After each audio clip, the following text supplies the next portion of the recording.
Bienvenidos, bienvenidas, ¿cómo están? Quiero contarles un caso de alguien llamado Matthew Faucher. Él es un licenciado en literatura clásica y profesor en un colegio en un pueblo de Francia. Matthew estuvo 4 años en un litigio con el Ministerio de Educación de su país, de Francia. Fue acusado, ¿ya? Y le costó 4 años en que la Corte de Apelaciones lo declarara inocente. ¿De qué fue acusado Matthew Faucher? Él, como profesor de un curso de niños promedio 10 años, así que son pequeños, de 10 años, en una ocasión los chicos, los alumnos le dijeron: profesor, ¿por qué es que en Semana Santa no tenemos clases? Y otro por allí levantó la mano y, mostrando un crucifijo, dijo: ¿quién es ese señor que está allí en la cruz? Entonces Matthew Faucher se dio cuenta de que sus alumnos tenían un vacío en lo que respectaba a la historia religiosa para él. Y decidió llenar ese vacío. Decidió él contar la historia de Jesús, para lo cual tomó la Biblia que tú tienes en tus manos, tomó el libro, buscó, indagó, incluso fue y bajó unos videos de películas animadas para contar la historia de Cristo. Antes de hacerlo, tuvo la precaución de hablar con los padres de los niños, y Matthew Faucher le contó lo que iba a hacer. En la reunión no hubo objeción alguna, nadie dijo nada, así que lo hizo, pero un llamado y una nota anónima declaró eso frente a la autoridad del colegio y luego del colegio al Ministerio de Educación. Finalmente, él fue acusado de proselitismo religioso y de no haber sabido mantenerse en esa neutralidad que se le asume como un deber al profesor. Y fue suspendido y no pudo hacer clases durante 4 años, porque en febrero de este año logró recién él volver a hacer clases. Y cuando él se defiende, él dice: lo único que hice fue llenar este vacío a través de un conocimiento cultural e histórico. Ni siquiera religioso, dijo Matthew Faucher. Y no lo planteé de la manera religiosa porque yo, dice Matthew Faucher, soy ateo. Yo no creo en Dios, pero era, desde mi punto de vista, un deber llenar ese vacío. Ese caso, el caso de Matthew Faucher, ha dado para debates en términos de la educación sobre el peligro que existe para un tipo de laicismo excluyente. Y allí hay debates. Pero yo no quiero tomarlo por ese lado, sino más bien quiero hablar lo que motivó a Matthew Faucher, a este profesor, el que pudiese enseñar acerca de la historia de Jesús a estos niños. Lo que él dijo, llenar un vacío de conocimiento de sus alumnos, con una información de tipo cultural, histórica, que es lo que esos niños tenían. Yo celebro, aplaudo la valentía de este profesor de hacer valer lo que es su vocación en realidad, más allá de los problemas que pudiese eso causarle. Lo celebro, lo valoro, porque incluso ha tenido la valentía que muchos cristianos no tienen, de poder enseñar acerca de la historia de Jesús, y han cerrado sus labios, han cerrado sus bocas, pero él no lo hizo. Ahora, sabemos que el vacío del ser humano es más que poder recibir la historia de un profesor ateo. Lo que me llama la atención, yo no sé si a ti igual, es que hayan niños en una cultura europea que no sepan nada de Jesús. Que puedan mirar a alguien en una cruz y no sepan de qué se trata, quién es, qué es lo que pasa en Semana Santa. ¿No te sorprende? Es que hay niños en nuestro planeta, en nuestro mundo, y eso ya lo sabemos desde mucho tiempo, dependiendo de la cultura en la cual ellos han crecido, se han desarrollado, que para ello pueden conocer nombres, personas, jugadores de fútbol, por ejemplo, que son muchísimo más famosos y quieren ser como ellos. Tienen personajes de ficción, pero si a alguno le preguntas, ¿sabe si conoce quién es Jesús? La respuesta será no, moverán su cabeza diciendo, no saben quién es Jesús. Como estos niños en Francia no sabían de qué se trataba Jesús.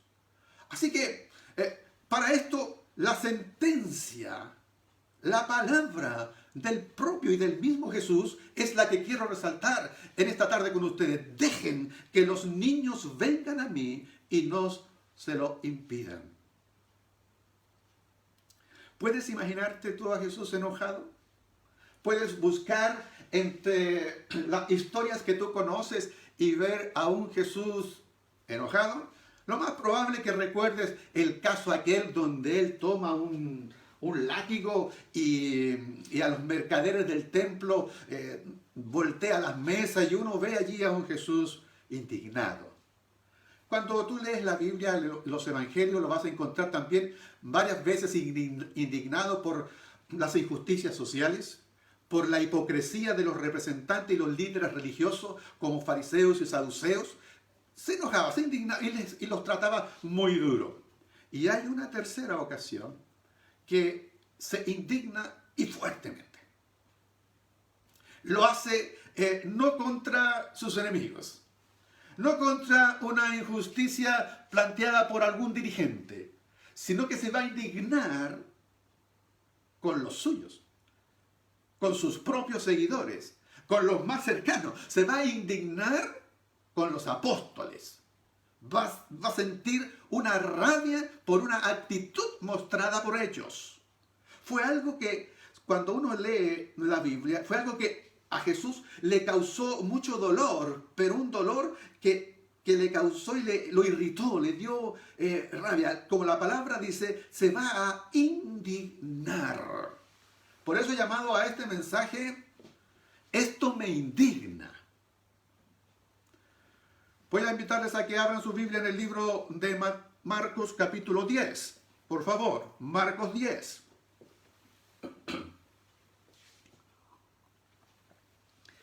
Vente a leer conmigo Marcos 10. Del verso 13 adelante, mira cómo dice. Empezaron a llevarle niños a Jesús para que los tocara. Pero los discípulos reprendían a quienes los llevaban. Cuando Jesús se dio cuenta, se indignó y les dijo, dejen que los niños vengan a mí y no se lo impidan, porque el reino de Dios es de quienes son como ellos. Les aseguro, sigue diciendo Jesús, que el que no reciba el reino de Dios como un niño, de ninguna manera entrará en él. Y después de abrazarlos a los niños, los bendecían poniendo las manos sobre ellos. Aquí encuentras a Jesús indignado con los suyos, con los apóstoles. ¿Por qué alterarse tanto? Los jóvenes dirán, ¿por qué tanto color con esto? ¿Ah? Algunos podrán preguntarse incluso lo mismo que se pudiesen haber preguntado los apóstoles. Después de todo, Hay otros asuntos que son de mayor importancia, de mayor relevancia, que unos pocos niños, unos pocos chiquillos sean bendecidos, ¿no? El punto es que Jesús tiene una visión absolutamente distinta, diferente a lo que pensaban las personas de su época, incluyendo en ello a los discípulos. Tanto así que con frecuencia vas a encontrar a Jesús colocando a los niños como ejemplo para los adultos. ¿Con qué razón? ¿Con qué autoridad los apóstoles, cuando vieron que empezaron a llevar a Jesús a los niños para que Él los tocara, ellos vinieron y reprendían? Le llamaban la atención a aquellas personas que lo estaban haciendo, alejándolos. De tal forma de que no se acercaran, impidiéndolo, lo reprendían. Ahora, hay que ser justo también. No es que los discípulos sean gente, y que las hay, antipáticos, amargados, que siempre se oponen absolutamente a todos, a todo. Pero ellos son hijos de su tiempo, son hijos de su época. Y hay que colocarse en realidad en la época y en el tiempo de ellos. La cultura en tiempo de Jesús pensaba de los niños que eran, muy distinto a lo que nosotros pensamos hoy día. Supongo, esperamos que así sea. Pero eran seres insignificantes. Personas que no valían, que no tenían una importancia. Así es como se piensa de los niños en tiempo de Jesús y antes de Él aún. Por eso que los discípulos pensaron como pensaría cualquier persona de su tiempo, que Jesús tiene cosas más importantes que atender a niños. Por favor, no es así. Quiero que sepas lo siguiente. Para el caso de Jesús, Él dignificó tanto la labor de la mujer, pero mayoritariamente también de los pequeños, de los niños. Hizo mucho por los niños. La civilización en la cual Él predicó, recuerden que ellos están bajo la hegemonía romana, del imperio romano. Y en el primer siglo y antes del primer siglo, los niños era muy difícil, era una vida muy peligrosa. Existía dentro de los romanos algunas cosas que nos van a enseñar y nos van a dejar claro cómo es que era de peligroso para los pequeños. Los romanos tenían algo, los padres, algo que se llama patria potestas, es decir, el poder del padre. Los romanos ejercían eso.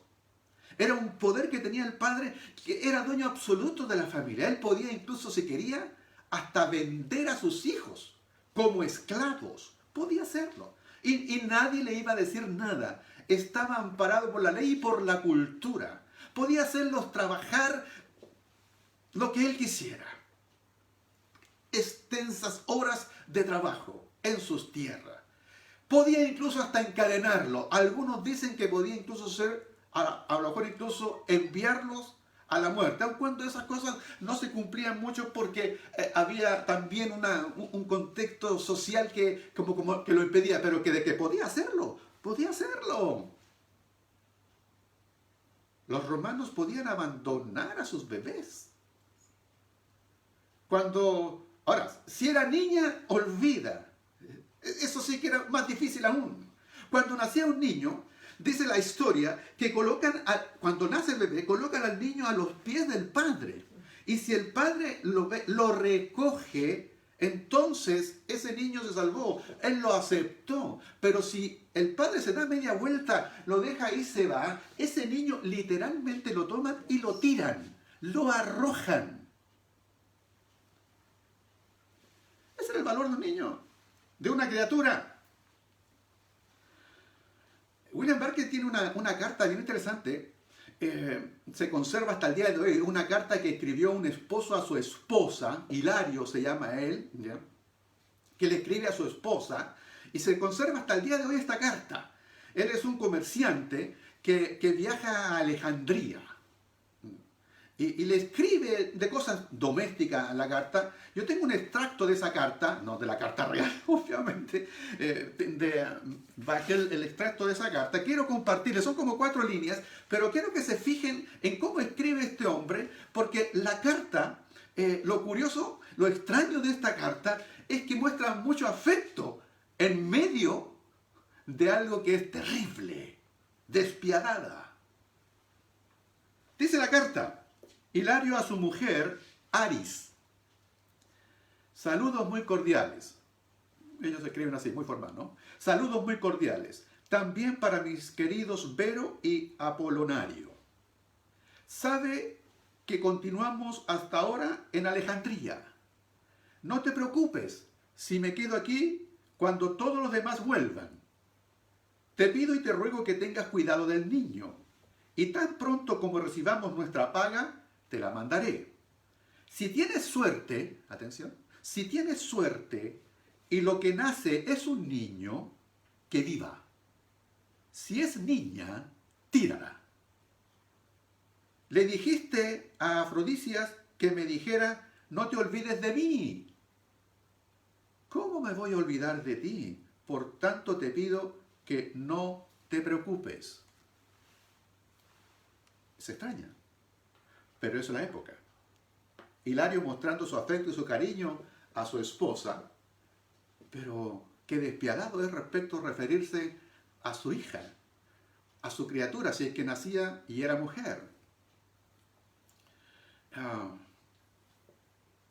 Cuando esto ocurría, normalmente dejaban a los niños en el foro romano y el que pasaba por allí lo podía recoger. Y los podía criar para luego venderlo como esclavo o dedicarlo a la prostitución.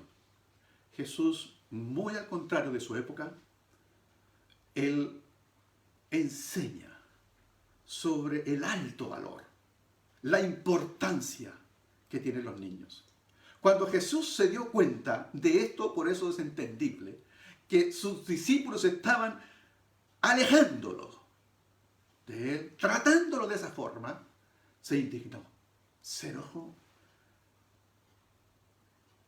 Le dio mucha rabia y dijo: dejen que los niños vengan a mí, no se lo impidan.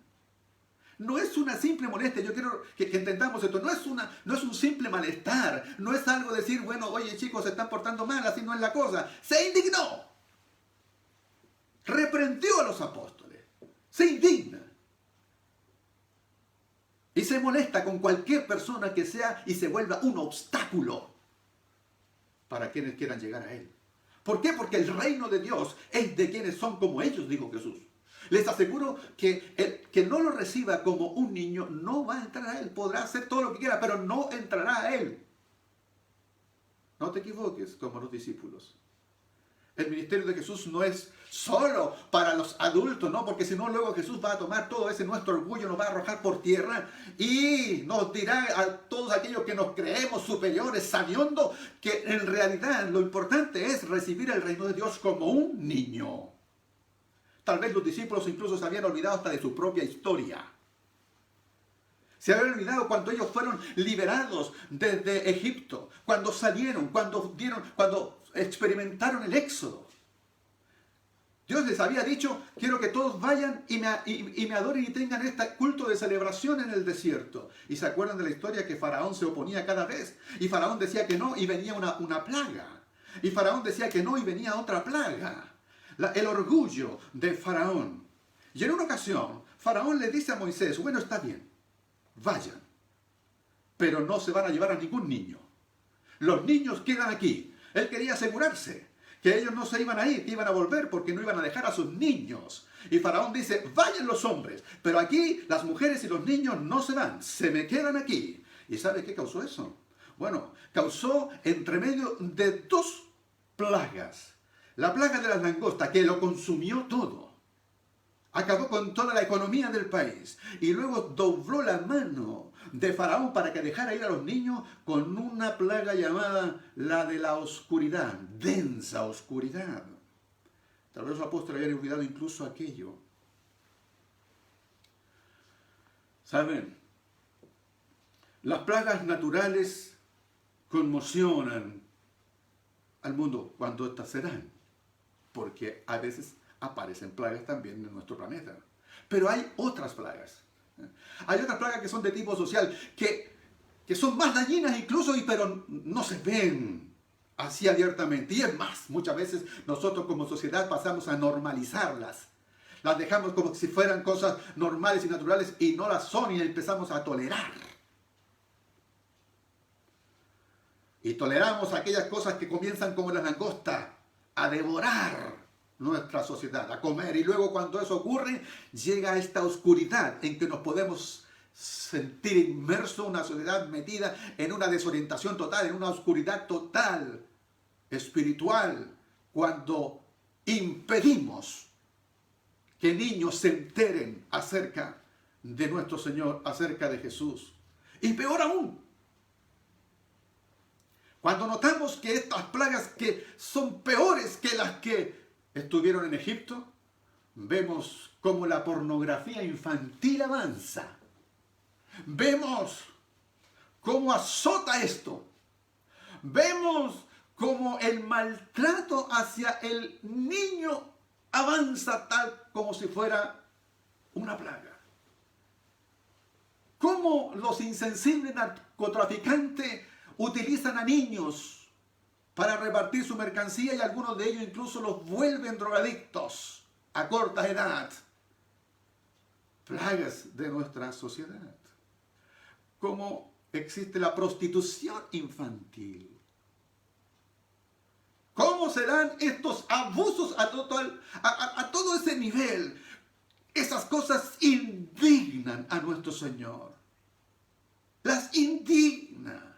Las ve y dice, Él se siente indignado porque son personas que impiden que los niños vayan a Él. Hemos visto aquí en nuestro propio país reportajes de cómo el Sename no ha sabido realmente dar la vida digna que estos niños necesitan y ellos se escapan. Muchos de ellos efectivamente uno dice, pero son niños mentirosos, son niños violentos, han llegado a esa circunstancia porque no han tenido la oportunidad, ni en su familia, ni en el Estado. Ni su familia ni el Estado han hecho algo por ellos para poder sacarlos de allí, sino todo lo contrario.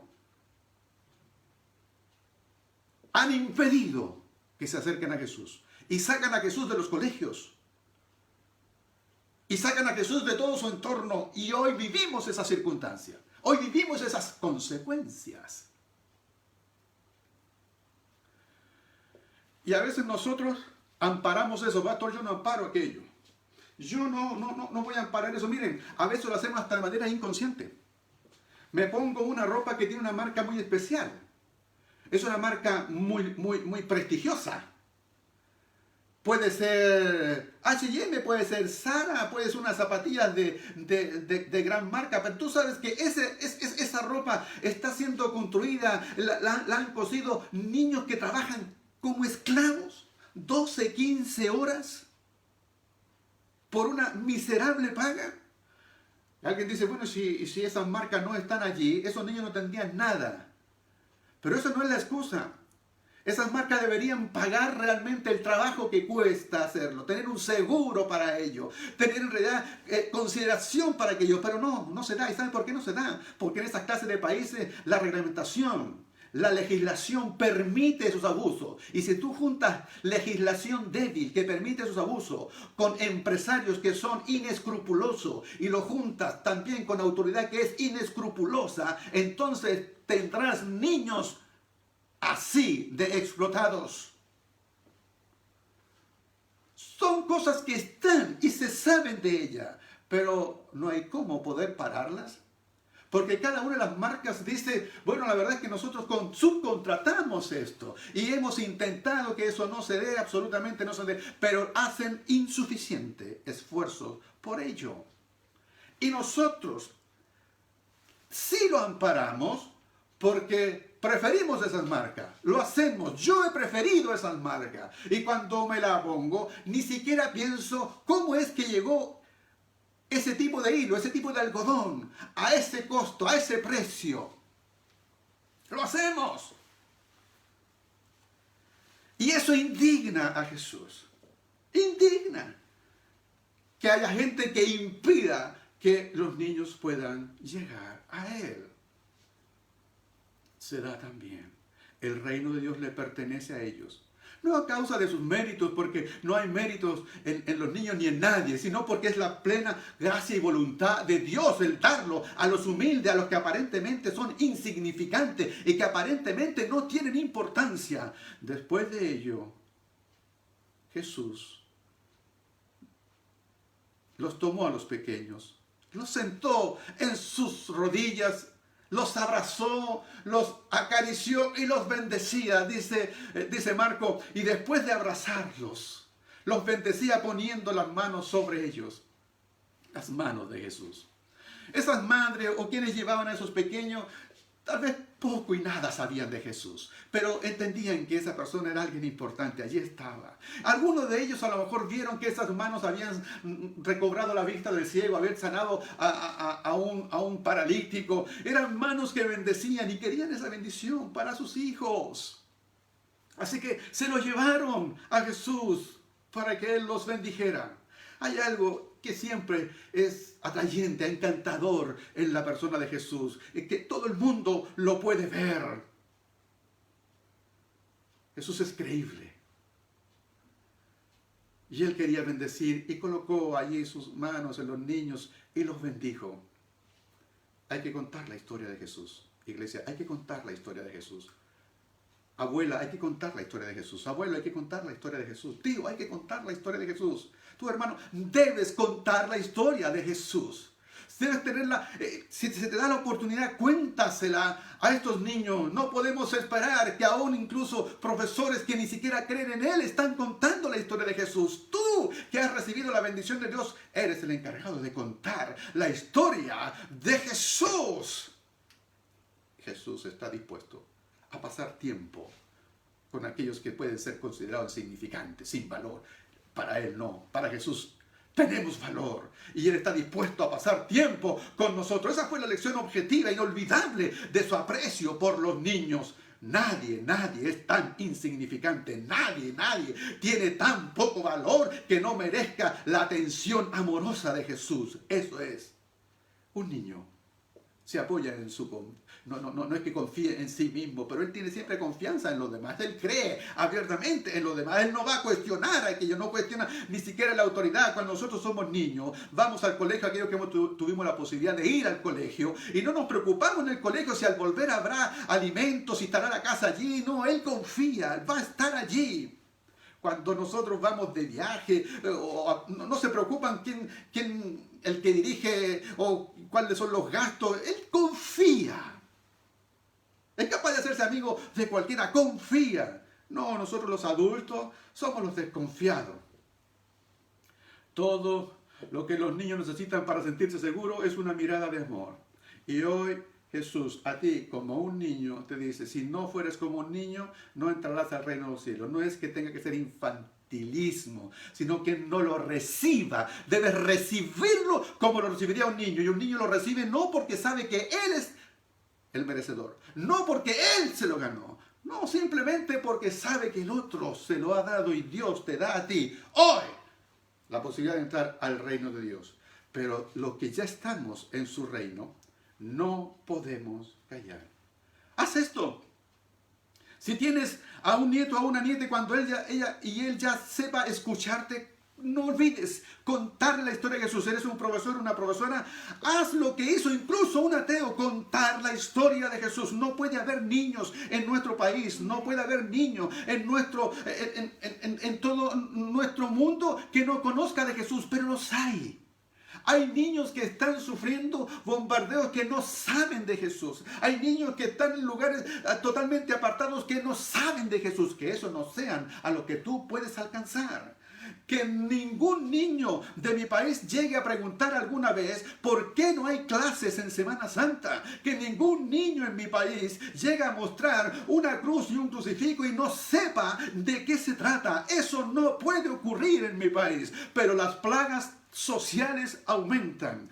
Y entonces, si nosotros no lo hacemos, Jesús se indignará. Porque lo que le indigna a Él es que impidamos que los niños lleguen a Él. Si lo impedimos cerrando nuestra boca, ya conoces la reacción de Jesús, su indignación. Oh Dios, Señor Dios Todopoderoso, bendición te pido para mi país, para quienes están enseñando, para quienes todos los días, Señor, a través de una pantalla tienen a muchas caras, muchas caritas, Señor, de niños pequeños, niñas, Señor, que tienen realidades difíciles, carencias, de hogares vulnerables, Señor, que algunas veces ni siquiera pueden conectarse, Señor. Pero allí están tus hijos e hijas que han decidido tener la vocación de enseñar. Y el momento en que se sienta, oh Dios, el espacio necesario, colocarán la historia de tu Hijo Jesús, porque tú los abrazarás y los bendecirás a ellos.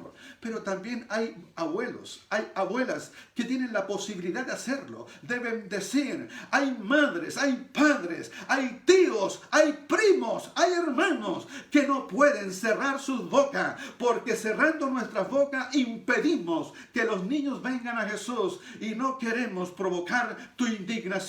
Bendecimos nuestra patria y que nuestros niños sean cuidados con políticas fuertes en favor de ellos, que no haya gente corrupta, que simplemente desvían esfuerzos, dinero para no ayudar a estos desvalidos en nombre de Jesús. Amén.